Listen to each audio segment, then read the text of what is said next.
I'm Sharky's Goon. Today, Mandalorian Season 2, Episode 3, Chapter 11, The Heiress. Mando gets the frog lady home with her husband, and then he winds up meeting Bo-Katan, Katee Sackhoff. We're going to talk about her. And what do you know? Mando winds up on another side mission. This time they're going to hijack an Imperial freighter.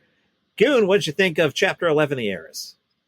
This is actually my favorite episode so far in the season. Believe it or not. Yeah, I just love the look of the world, the water planet. Yes, yes. I love the fact that the Mon Calamari, I forgot the name of the creatures of the other, let me just interrupt you there. I saw a great line. I think it was from, there's another podcast called Weekly Planet that I like, and one of the guys said, I know a lot about Star Wars, but people that know a lot about Star Wars don't think I know anything. And that's how I feel like you and I are. For like, if we go out in the population, we know more than, 99% of the people about Star Wars. We can go to a Star Wars convention and we can hang. But the people that have the Star Wars encyclopedias memorized, who right now are screaming at the podcast going, those aliens are of course called the da-da-da-da-das. Neither of us is that good. I don't need to be. I'm fine with it. I don't know what they're called either. I interrupted you. I'm also like 15 feet away from my encyclopedia, and I refuse to walk over to go educate myself on this either. So, so I just love the fact that it looked like a seafaring community. They were wearing the sweaters that you would see fishermen wear. You saw like everything that you would see like in a fishing village out in Long Island or up in Boston.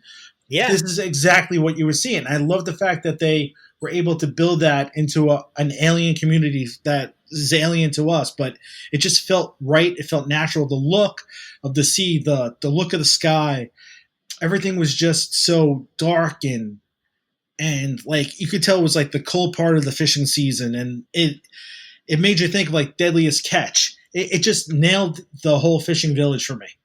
Yeah, it feels like a place that you've been. You feel like you've walked into a place like that and you've ordered some chowder and you've worn your fisherman sweater because it's a little cold and everything's wet and there's docks and you could smell the place and you could hear the seagulls. I'm with you.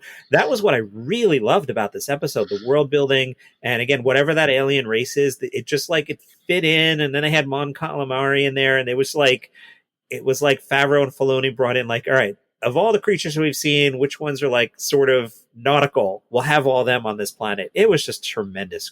Just great world building, which is what we keep talking about. And I just loved how it all just, worked out that way. And the way it just like, even when the overhead shot, when Mando was coming in and he was trying to hit the thrusters without, crashing. And you could just see the overview of the town. And it was just like, oh wow, this is amazing. And then he ends up crashing and sinking, which is pretty funny too, and just shows that Mando, for all the great things that he does, he's not a quote unquote true Mandalorian, and he's as klutzy and as fallible as if it was one of us trying to do our missions. Yeah, it's good that he's not Superman. So I guess the point I didn't like when he was drowning, it was just, to me, just a little too convenient that Bo-Katan and the other Mandos showed up. Maybe they were watching. It was just like, oh, they happen to show up right now. Isn't that convenient? So, I might not be the Mando shill this week. We'll get to that at the end. But Katee Sackhoff, man. Well, let me go back. You saw that, WWE wrestler Sasha Banks was watching him on the dock. Right. They have jetpacks. So you're going to tell me that they're not following him to see where he's going, to see what's going on, and they saw what was going on. That's why they came down to save him. So are they just hovering above the ship quietly watching? I think they were because I think they were trying to figure out what he was. And if he was going to actually be an ally to them to help them with, hijacking the freighter, if he's going to be part of their crew, if he's a night owl worthiness, or if he's just, one of the sons of the Watch. So they were paying attention to him, and what's better than flying overhead and just tracking him?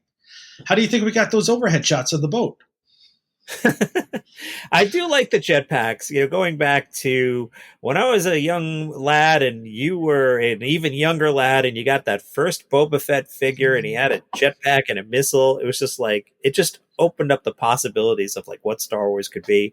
So now you see Mandalorians flying around on those things. It's just same thing we say every episode. It's everything I want out of Star Wars. Well, that's the thing that Colin Vrath, I think is that how you say his name? The fake Boba Fett from the first episode. When he hands over the jetpack to Mando, he goes, "Hey, just so you know, I didn't do that thing. I didn't do it to that thing. It was messed up when I got it." So remember, everybody was like, "Oh, Boba, who's so clumsy with the jetpack?" Yep. Now, it was a good call back there too. But to get back to Katee Sackhoff, I love the fact that she was able to reprise the voiceover role that she had on Clone Wars and Rebels. Oh, and the fact that they drew her, that Katee Sackhoff, if they ever did do a future, live action, she fit perfectly into the role, and they got so lucky that they were able to do something like that. Yeah, it works perfectly. It works in both directions, right? So, you don't have to recast or do anything weird. Great job by this team. I mean, I loved it. I loved the whole episode. I love the fact that Baby Yoda, when he's going to eat his clam chowder, that the octopus kind of looking creature jumped up and tried to eat him. So it's like, all right, that's the jerk of little Yoda getting his comeuppance for eating the eggs, and then the Mando, hey, stop playing with your food, just like that, like one quick little one-liner which made you laugh. I actually, when they switched out of the restaurant onto the ship, I found myself wondering if Baby Yoda ever ate the chowder or not. Knowing him, he probably did. He probably ate somebody else's chowder on another table. He probably actually just took the hose and started sucking on the hose, knowing the way that kid eats. And I think this is the episode where his crib gets destroyed, right? It is. That's the that new creature that's basically feels like it's a mix between the Sarlacc and one of those spiders that was in the hold. Ended up eating the crib. Yeah, all right. So now we'll see Baby Yoda sitting in the big chairs and not. I just want to talk about Katee Sackhoff. We're both big fans. Obviously, she is best known as Starbuck on Battlestar Galactica, but great to see her doing other things. And like, I don't see her on screen and just go, "That's Starbuck, that's Starbuck, that's Starbuck." I might do a little bit of "That's Katee, that's Katee, that's Katee," but she is very welcome on this show. I hope we see more of her. I actually hope that, it's going to sound crazy, but I heard that they're thinking about trying to do a live action show based on Rebels, where Sabine Wren and Ahsoka are looking for Ezra and Admiral Thrawn, and it'd be great to have like the Night Watch Mandalorians involved in that too. I'll take as much Star Wars as we can get, especially when these things are only 8 episodes. I'm of two minds. One, when I watch this thing every Friday, I'm like, we are so lucky. We're not only are we getting Star Wars, we're getting the highest quality Star Wars. And then, it comes and goes, but we're so lucky that we even have it, that 8 is better than 0. I love the fact that we have this. I liked the last trilogy. I wasn't blown away by it, but I was glad we had Star Wars. But the Mandalorian show kills that trilogy, like with the quality. Even though it's a TV show with a little lower of a budget, well, a lot lower of a budget, it makes you feel like it's 1970s, 80s Star Wars. And I love that fact. And I love that it stays in that same world, and it's actually building characters and building what you want in a Star Wars, property. No, amen. Any other thoughts before we go to scores? I just love the fact that they kept Sasha Banks' lines very limited. Oh, that's the other thing. People thought she was going to be playing Sabine Wren, and I'm in an action figure group on Facebook where people were like, "Yeah, it's Sabine Wren, Sabine Wren," and I'm like, "It's not going to be Sabine Wren. I'm telling you, she can't play Sabine Wren. Sabine Wren's too important of a character." So yeah. Somebody turns around to me, "Well, we don't know how she acts." I'm like, "I've been in the film business for over 21 years.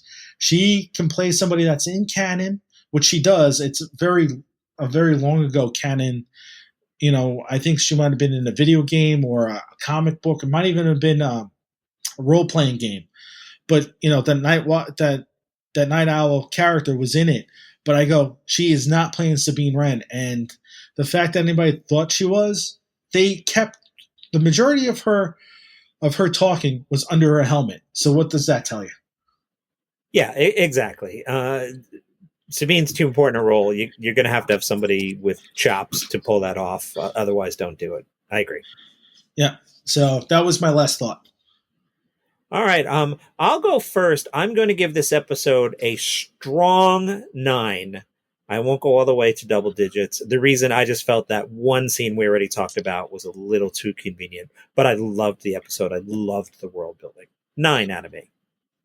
Well, since you thought that that little scene was too convenient, and I explained why to you it wasn't, I am going to give this a 9.7. I'm not going to give it a full. The Mando shill. I'm the Mando shill. Now get off my street corner. All right. Shark and Goon will return.